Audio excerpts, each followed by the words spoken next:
So thanks for coming.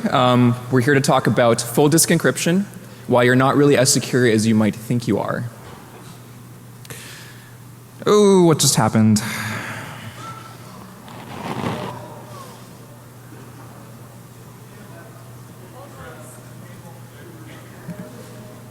I'm missing a slide. Okay, I'll just say what it was then. So, how many of you encrypt the hard drives in your computer? Just like a show of hands. Oh wow. Yeah, welcome to DEFCON. So I guess it's like what, 90% of you at least. So how many of you use open source full disk encryption software, something that you could potentially audit and, okay, not as many of you. Like TrueCrypt or, you know. How many of you always fully shut down your computer whenever you're leaving it unattended? Okay, more of you, I'd say about 20%. How many of you have ever left your computer unattended for more than a few hours? A lot of hands should be up. Well, you talking about on or off? Either. Either on or off. I mean, I'd be surprised if you're not, because I'd have to ask, are you like zombies that don't sleep or something? Okay, and then the other answer of course is anyone who leaves their computer unattended for more than a few minutes. Also pretty much everyone. So, why do we encrypt our computers? And it's surprisingly hard to find anyone actually talking about this, which is really weird. And I think it's really important to articulate our motivations, why we are doing something, a particular security practice, and if we don't do that, we don't have a sensible goalpost to see how we're doing. There's plenty of details in the documentation of full disk encryption software of what they do, what algorithms they use, how they're hashed and passwords and so forth, but almost nobody's talking about why. And I argue that we encrypt our computer because we want some control of our data, some assurances about the confidentiality and integrity of our data, that nobody's stealing our data or modifying our data without us knowing about it. And it's basically, we want determination over our data. We want to be able to control what happens to it. And there's also situations where you have liabilities for not maintaining the secrecy of your data. Lawyers have to have attorney-client privilege, doctors have patient confidentiality, people who are in finance and accounting have all sorts of regulatory rules that they need to comply with. And so if you're leaking data, there's companies which have to notify their customers that, oh, someone left a laptop unencrypted in a van and it got broken into and stolen, so your data might be out there on the internet. But it also speaks to, and it's really all about physical access to our computers that we want to protect them, because really full disk encryption doesn't do anything if someone just owns your machine.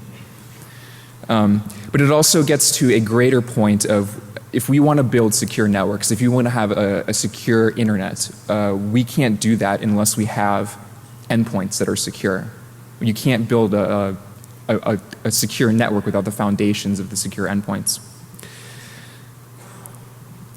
But by and large, we've figured out the disk encryption theory aspects of this stuff. We know how to generate random numbers reasonably securely on a computer. We know all the block cipher modes of operation that we should use for full disk encryption to get these sorts of nice security properties. We know how to derive keys from passwords securely. So mission accomplished, right? We can all stand on an aircraft carrier and, The answer is no, it's not the whole story. There's still a hell of a lot of cleanup that you need to do. Even if you have absolutely perfect cryptography, even if you know it can't be broken in any way, you still have to implement it on a real computer where you don't have these nice black box academic properties of your system. And so you don't attack the crypto when you're trying to break someone's full disk encryption.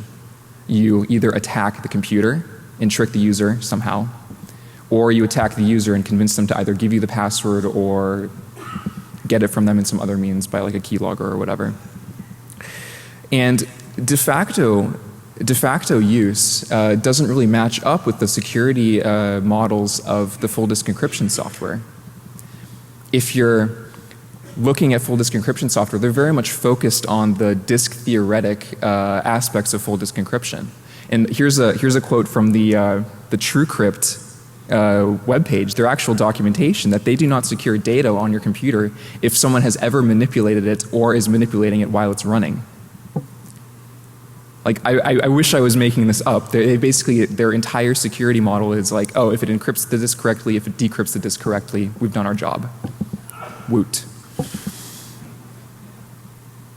And I apologize for the text that you probably will not be able to read very well, so I'll read it here, a little bit of it here. So this is an exchange between the TrueCrypt developers and another security researcher by the name of Joanna Rutkowska, where she brought up this attack and tried to talk to them and see what their reaction was to feasibility. And so this is what they said. We never consider the feasibility of hardware attacks. We have to assume the worst. And she asks, do you carry your laptop with you all the time? They say, how the user ensures physical security is not our problem. And she asks very correctly, why in the world do I need encryption then? So we live in ignoring feasibility of an attack is just, it's specious. You can't do that. We live in the real world where we have these systems that we have to deal with. We have to implement them. We have to use them. And there's no way that you can compare a 10-minute attack that you can conduct with just software like a flash drive to something where you need to pull apart the hardware and manipulate the system that way. And regardless of what they say, physical security and resistance to physical attack is in the scope of full disk encryption. It doesn't matter what you disclaim in your security model. At the very least, if they don't want to claim responsibility of that, they need to be very clear and unequivocal about how easily this stuff can be broken. So this is a diagram of sort of an abstract system diagram of what is mostly in a modern CPU or a modern computer, and sort of what the boot process is, just so everyone's on the same page of what actually happens here. So as we know, the bootloader gets loaded from the secondary storage on the computer by the BIOS, and it gets copied into main memory through data transfer. The bootloader then asks the user for some sort of authentication credential, like a password or a key smart card or something like that. That password is then transformed by some process into a key, which is then stored in memory for the duration of the computer being active. And then the bootloader, of course, transfers control over to the operating system, and then both the operating system and the key remain in memory for the transparent encryption and decryption of the computer. This is a very idealized view. This assumes that nobody is trying to screw with this process in any way. And I think we can all think of a few different ways where this can be broken. So let's enumerate a few of the things that might go wrong if someone's trying to attack you. So I break attacks into three fundamental tiers. Non-invasive, which is something that you might be able to execute with just a flash drive. You don't even need to take the system apart. Or some other hardware component that you could attach to it, like a PCI card, express card, or Thunderbolt, the new adapter that gives you basically naked access to the PCI bus. Secondly, we'll consider attacks where a screwdriver might be required, where you might need to remove some system component temporarily to deal with it in your own little environment. And also soldering iron attacks, which is the most complicated, where you're physically either adding or modifying system components like chips on the system in order to try to break these things. And so one of the first types of attacks, a compromised bootloader, or this is also sometimes known as an evil maid attack, where the bootloader itself, since you need to start executing some unencrypted code as part of the system boot process, something which you can bootstrap yourself with and prompt the user for credentials and then get into access to the rest of the data that's encrypted on the hard drive. There's a few different ways that you could do this. You could physically alter the bootloader on the storage system. You could compromise the BIOS. You could load a malicious BIOS that hooks the keyboard adapter or hooks the disk reading routines and modify it that way in a way that's resistant to removing the hard drive. But I mean, in any case, you can modify your system so when the user enters their password, it gets written to disk unencrypted or something like that. That in some way the attacker can get it. You could do something similar at the operating system level. This is especially true if you're not using full disk encryption, if you're using container encryption. There's the whole operating system that someone could manipulate. This could also happen from a attack on the system, like an exploit. So someone gets root on your box and now they can read the key out of main memory. That's a perfectly legitimate attack. And then that key could be either stored on the hard drive in plain text for later acquisition by the attacker, or sent over the network to their command and control systems.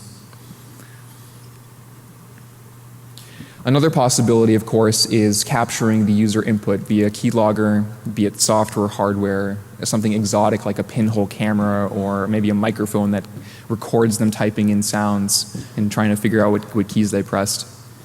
This is kind of a hard attack to stop because it potentially includes components that are outside of the system. I also want to talk about data remnants attacks, more colloquially known as a cold boot attack. So if you asked 5 years ago, even people who are very security savvy, what are the data properties, what are the security properties of main memory, they would tell you when it powers down, you lose the data very, very quickly. And then an excellent paper from Princeton in 2008 discovered that actually at room temperature, you're looking at several seconds of perfectly good, very, very little data degradation in RAM. And if you cool it down to cryogenic temperatures by, say, using an inverted can duster, you can get several minutes where you're getting very, very little bit degradation in main memory. And so if your key's in main memory and someone pulls your modules out and pulls out of your attack, pulls out the modules from your computer, they can attack your key by finding where it is in main memory in the clear. You can, and there's like some attempts for resolving this in hardware, like, oh, the memory modules need to be scrubbed when we're booting up. But it's not going to help you if someone takes the module out and puts it either in another computer or a dedicated piece of hardware for extracting memory module contents. And finally, there's direct memory access. Any PCI device on your computer has the ability to, in ordinary operation, to read and write the contents of any sector in main memory. They can basically do anything. And I mean, this was designed back when computers were much slower, where we didn't want to have the CPU babysitting every transfer from devices to and from main memory. So devices gained this direct memory access capability to just, they could be issued a command by the CPU and then they could just finish it and then the data would be in memory whenever you needed it. And this is a problem because PCI devices can be reprogrammed. A lot of these things have writable firmware that you can just reflash to something hostile. And this could compromise the operating system or execute any other form of attack of either modifying the OS or pulling out the key directly. There's forensic capture hardware that is designed to do this in criminal investigations. They like plug something into your computer and pull out the contents of memory. You can do this with FireWire, you can do this with Express Card, you can do this over Thunderbolt now, the new Apple adapter. So these are basically external buses these are external ports to your internal system bus, which is very, very powerful. So wouldn't it be nice if we could keep our keys somewhere else in RAM? Because we've sort of demonstrated that RAM is not terribly trustworthy from the security perspective. Is there any dedicated key storage or cryptographic hardware? And I mean, there is. You can find things like cryptographic accelerators. You use them in web servers so you can handle more SSL transactions per second. And they're tamper resistant, or certificate authorities have these things that hold their top secret keys. But they're not really designed for high throughput operations like using disk encryption. And so are there any other options? Can we use the CPU as sort of a pseudo hardware crypto module? So can we compute something like AES in the CPU using only something like CPU registers? Intel and AMD added these rather excellent new CPU instructions which actually take all the hard work of doing AES out of your hands. You can just do the block cipher primitive operations with just a single assembly instruction. The question is then, can we store our key in memory, and can we actually perform this process without relying on main memory? We have a fairly large register set on x86 processors. I don't know if any of you have actually tried adding up all the bits that you have in registers, but it's something like 4 kilobytes almost on modern CPUs. So some of it we can actually dedicate to key storage and scratch space for our encryption operations. One possibility is using the hardware breakpoint debugging registers. There's 4 of these in your typical Intel CPU, and in 64-bit mode, these are each going to hold a 64-bit pointer. So that's 256 bits of potential storage space that most people will never actually use. The advantage, of course, to using debug registers is one, they're privileged registers, so only the operating system can access them, ring 0. And we get other nice benefits, like when the CPU is powered down, either by shutting off the system or putting it in sleep mode, you actually lose all register contents, so you can't cold boot these. And a guy in Germany, Thilo Müller, actually implemented this thing as Tresor for Linux in 2011. And he did performance testing on it, and it's actually not any slower than doing your regular AES computation in software. How about instead of storing a single key, though, we can store 228-bit keys? This gets us into more of the crypto module space. We can store a single master key which never leaves the CPU on boot up, and then load and unload wrapped versions of keys as we need them for additional task operations. The problem is we can have our code and our keys stored outside of main memory, but the CPU is ultimately still going to be executing the contents of memory. So a DMA transfer or some other manipulation could still alter the operating system and get it to dump out the registers, whether they be in main memory or if they're somewhere more exotic like debug registers. Can we do anything about the DMA attack angle? And as it turns out, yes, we can. Recently, as part of new technologies for enhancing server virtualization, for performance reasons, people liked being able to attach, say, a network adapter to a virtual server. So it would need to go through a hypervisor. And so IOMMU technology was developed so you can actually sandbox a PCI device into its own little section of memory where it can't arbitrarily read and write anywhere on the system.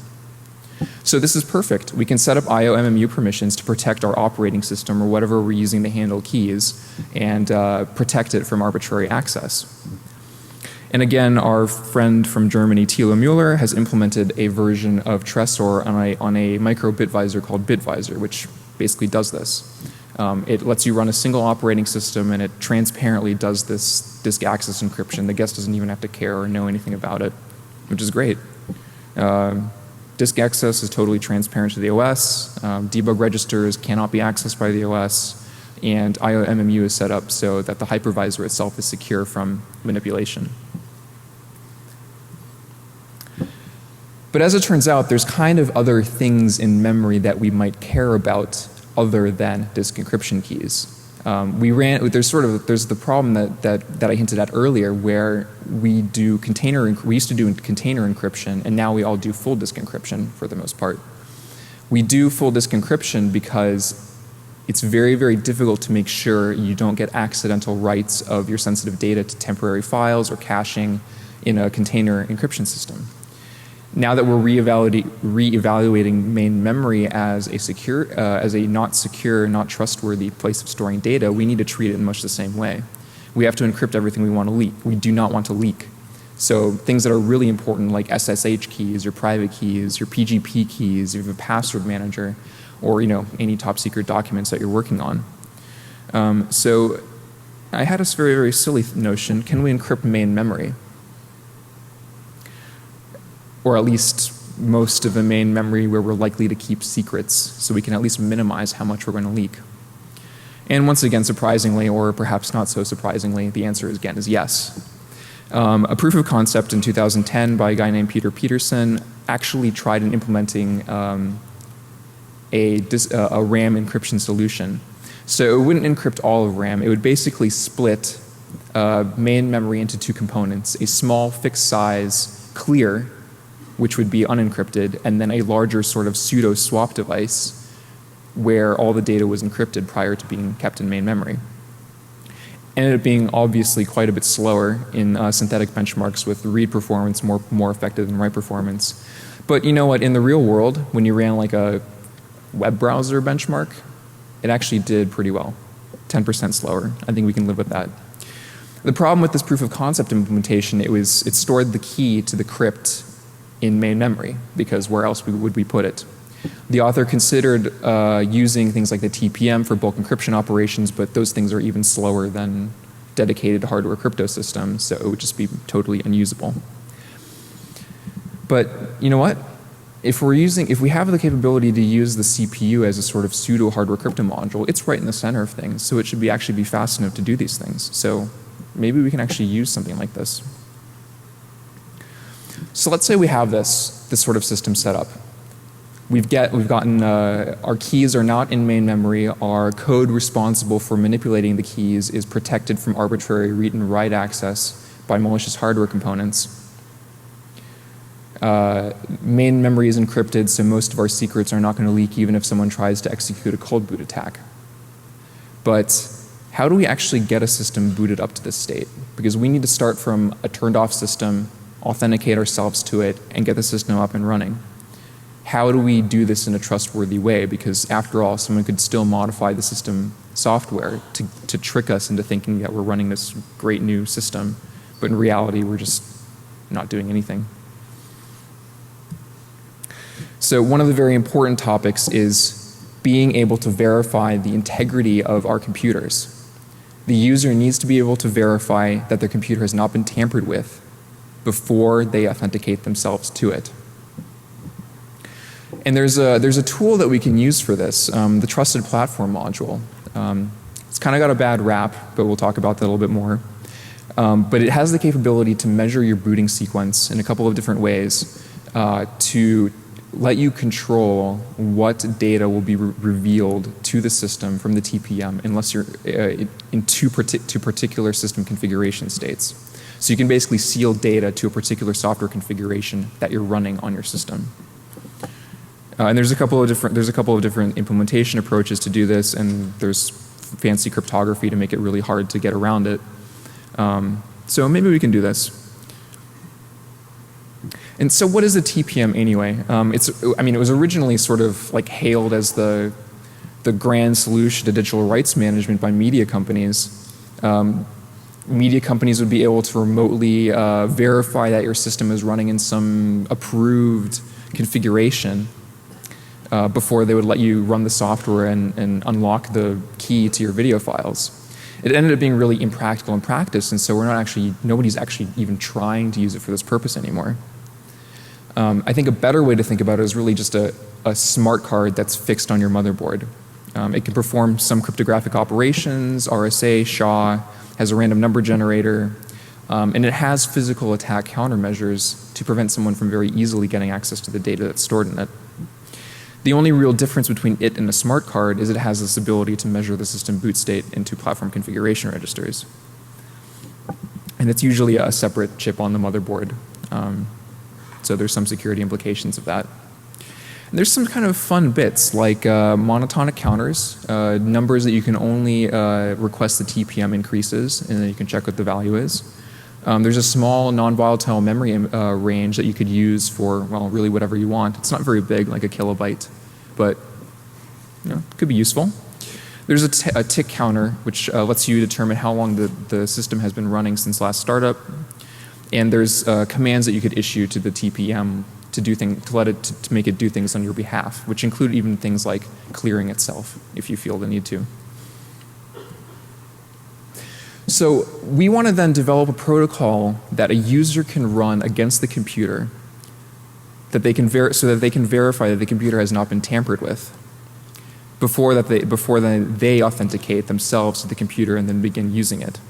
So what sort of things could we try sealing to platform configuration registers that would be useful for this sort of a protocol? And so a couple of suggestions that I have are seeds to one-time password tokens, either of the time or the event variety. Maybe some sort of a unique image or animation, like a photograph of you somewhere. Something that's difficult to something unique. That's not something that someone could easily find elsewhere. And then say disable the video out in your computer when you're in this challenge response authentication mode. You also want to seal a part of the disk key, and there's a couple of reasons you want to do that. It assures that the system, within certain security assumptions, it assures that the system is only going to be booting into some approved software configuration that you control as the owner of the computer.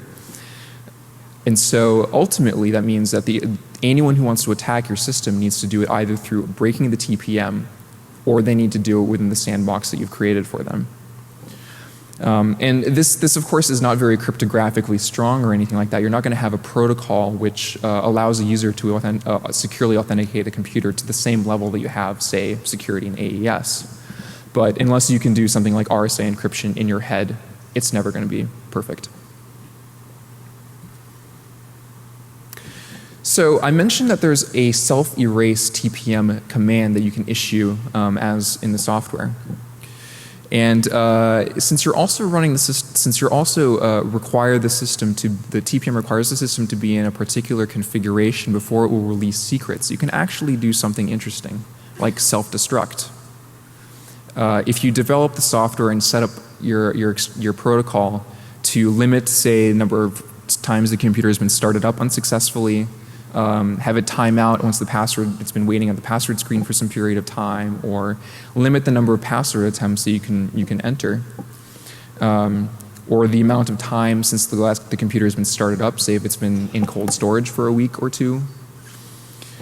You could also restrict access to the computer for periods of time. Say you know you're going to be traveling to a foreign country and you want to lock down your computer for the duration of the trip, so when you get to your hotel or whatever on the other end, then you can unlock it, but not before.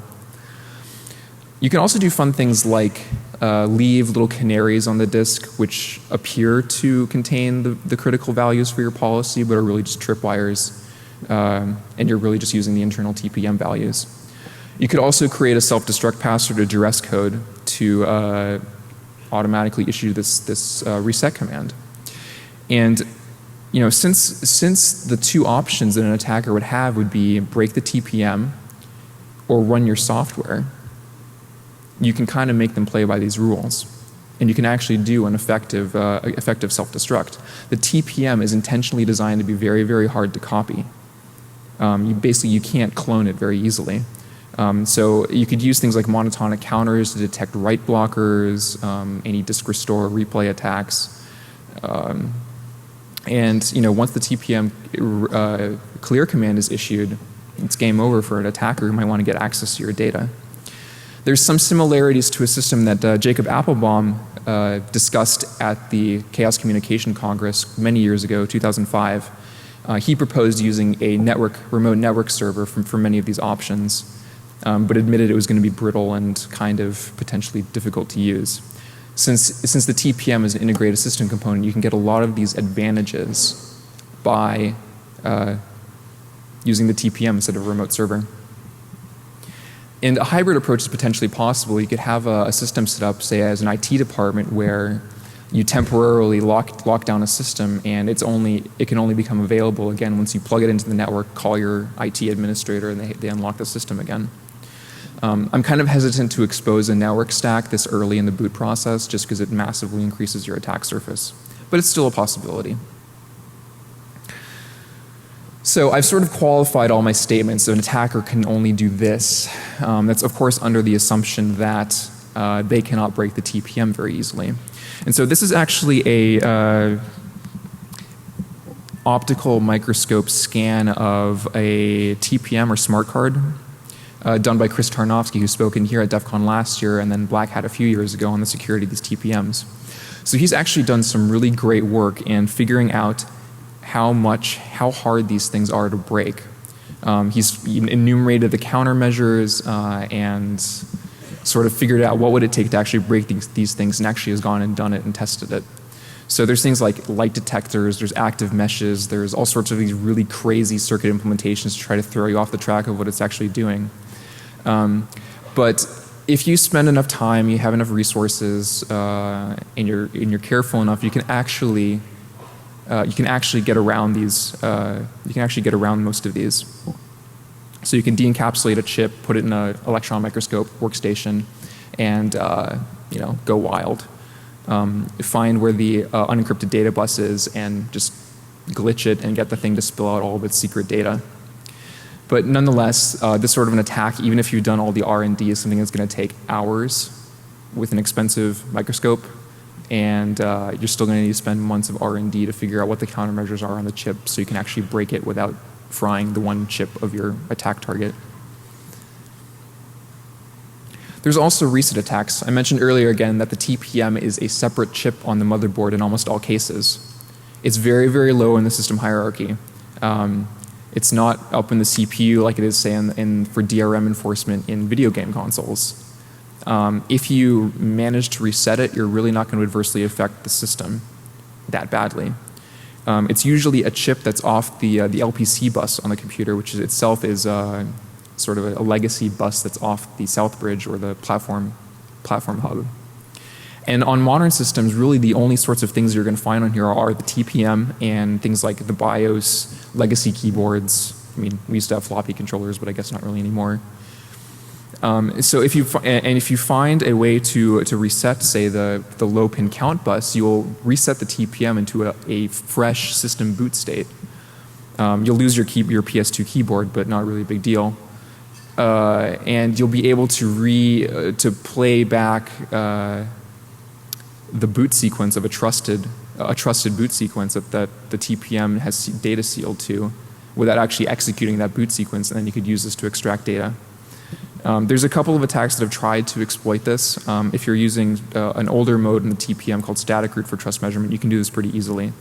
I have not seen any research on a successful attack against the newer Intel Trusted Execution Technology version of the TPM activation. It's likely still possible, so this is an area that probably needs more research to intercept the LPC bus and what it's communicating to the CPU. So that might be another way that you can attack the TPM. And so let's look at a blueprint, what I think we should have for getting the system up from a cold boot state up into what we have our running trustworthy configuration. There's a lot of really vulnerable legacy system components in our PC architecture.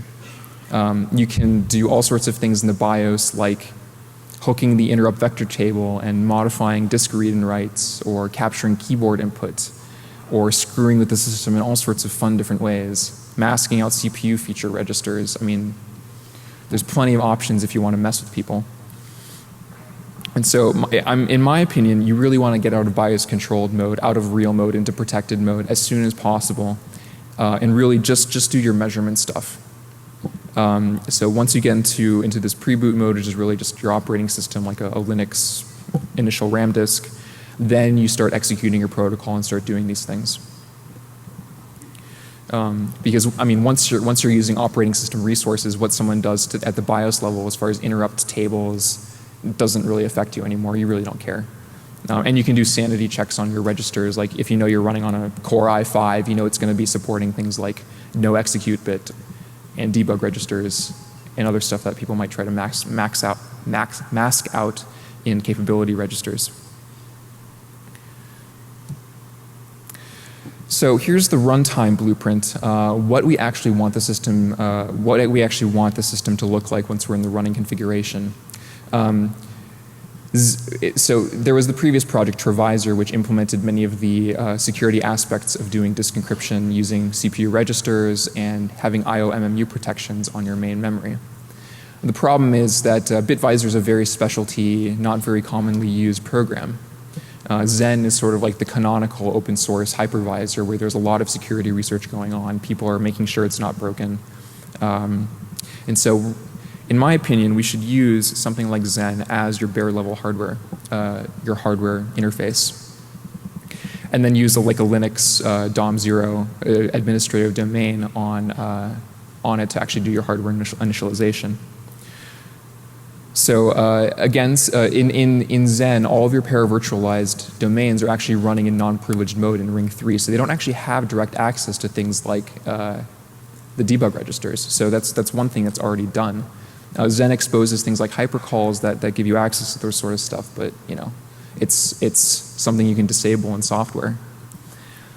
And so the approach I'm taking is we'll sort of do that master key approach in the debug registers. We'll dedicate 2 debug registers, the first 2, to store a 128-bit AES key, which is our master key. This thing never leaves the CPU registers as soon as it's entered in by the process that takes the user credentials. And then we use the second 2 registers as virtual machine specific whatevers. It could be either as ordinary debug registers or in this case we could use it to encrypt main memory. In this particular case, we still need to have a few devices that are directly connected to the administrative domain. That includes the graphics processing unit, which is a PCI device, the keyboard, the TPM, all this stuff needs to be directly accessible. So you can't really apply IOMMU protections on this. But things like the network controller, the storage controller, arbitrary devices in the PCI bus, you can set up IOMMU protections on it so they'd have absolutely zero access to your administrative domain or your hypervisor memory spaces. You can do similar things by you can get access to things like the network by actually putting things like your network controller into dedicated virtual machines. So these things get the devices mapped, but have IOMMU protection set up so that device can only access the memory space of this virtual machine. You can do the same thing with your storage controller, and then you actually run all of your applications in virtual machines that have absolutely zero direct hardware access. So even if someone owns your web browser or sends you a malicious PDF file, they don't actually get anything that would let them seriously compromise your disk encryption. So I can't take the credit for that architecture design. It was actually the design basis for a really excellent project called the Cubes OS project. They basically describe themselves as a pragmatic formulation of Zen and Linux and a few custom tools to basically do a lot of the stuff I just talked about. Implement these non-privileged guests and do a nice unified system environment. So it feels like you're really running with one system, but it's actually a bunch of different virtual machines under the hood. So I use this as the implementation of my code base. All the encryptions, all the crypto stuff is stuff that I've added on top of it. And so the tool I'm releasing, this is still really proof of concept experimental code. I call it Phalanx. It is a patch to Zen to do the implementation of the disk encryption stuff as I've described. Master key in the first two debug registers, second two debug registers, totally unrestricted. For security reasons, the XMM registers, which are used as scratch space, are encrypted, as well as the key when you're doing some VM context switches. And I've also implemented a very, very simple implementation of the crypt keeper paper, the encrypted memory, using ZRAM. Because hey, it's been mainlined, it does pretty much everything except crypto, so adding encryption on top of it's just a really tiny little bit of code, which is great. The most secure code is the code you don't have to write, right? And so it's the nice thing about ZRAM is it gives you a bunch of the bits that you need to securely implement things like AES counter mode, which is really great. Hardware-wise, you do have a few system requirements. So you need a system that supports the AES new instructions. Reasonably common, but not every system has it. Chances are, if you have an Intel i5 or i7, almost all of them support it. But there are some oddballs, so check out like Intel Arc to make sure it supports all the features that you need. Ditto, hardware virtualization extensions. These are very, very common as of like 2006. IOMMU is a little bit more complicated to find if you're looking for a computer. It's not listed as a sticker specification. You kind of need to dig for it, and there's a lot of people who should know better, but don't, about what the difference is between BTX and BTD and so forth. So you might need to hunt for a system that supports this stuff, and you want a system, of course, with a TPM, because otherwise you can't implement this measured boot thing at all. So usually you'll want to be looking at like business class machines where you can verify this sort of stuff exists. If you look for like Intel TXT, it'll have almost everything you need. The Cubes team actually keeps a really great hardware compatibility list on their wiki, which actually has details for a lot of systems that do this sort of stuff. So security assumptions. In order for the system to be secure, we have a few assumptions about a few of the system components. The TPM, of course, very, very critical component for assuring the integrity of the boot. We need to make sure that there's no backdoor capable of dumping NVRAM or manipulating monotonic counters or putting the system into a state where it's not actually trusted. We just think it is by, say, resetting the PCR attacks. And based on remarks by Tarnowski, who has reverse engineered these chips, I'm sort of setting a bound of roughly 12 hours of exclusive access to the computer is required if you want to do a TPM attack on it to pull out secrets. There's a few assumptions about the CPU, the memory controller, and IOMMU, mainly that they're not backdoored and they're correctly implemented. Some of these might not necessarily be very strong assumptions because Intel could very easily backdoor some of these things and we have no way of finding out. And some like security assumptions about Zen. As a piece of software, it actually has a very good security record, but you know, nothing's perfect, and occasionally there are security vulnerabilities. In the case of Zen, given its privileged position in the system, that's actually kind of a big deal. You really want to make sure it's secure. And so under those security assumptions, we have, you know, let's sort of put a framework up for a threat model. We want to do a realistic threat assessment where we realize that not every system is unbreakable. Especially when there's so many legacy components that were designed without any consideration of security. But at the same time also that not all theoretical attacks are practical and you can't lump very, very simple attacks with a difficult, complex hardware attacks. And I think a good analogy is thinking about safe security. We all know that every safe can eventually be broken. It's a question of how much time you have to reverse engineer it and how much time you have to break it. But eventually it can be broken. And so I think we need to think about our systems in the context of having physical security defenses in terms of hours rather than minutes that we have right now. And as always, if I've screwed up, if I've made an assumption that you don't think holds, prove it, verify mine, make sure I'm right or wrong. And so expected security, this is what you'll actually get. Cold boot attack is not going to be effective, period, against keys. And stuff that you have in main memory is going to be restricted by whatever you have in clear. Hardware-based RAM acquisition is not going to be effective because they're going to be IOMMU sandboxed to nothing, so they're not actually going to get your application state or your system state. And even if you manage to extract the secrets out of a TPM, all it's going to do is get you back to where we are right now, where although it is easily broken, you're still not all the way down to zero. And I sort of am setting an assumption here that if you have a good security habit policy which is reasonable, say 12 hours of no contact with your computer, you should be okay. As long as you're reasonably vigilant and not excessively vigilant, you should be okay. A couple of attack methods which are really like, these are the main ones that I would attack if I were trying to break into a system that used something like this. Keyloggers and friends are still going to be very much not defended against. You can do some mitigation of this by using one-time tokens, but it's still, again, you're going to be imperfect.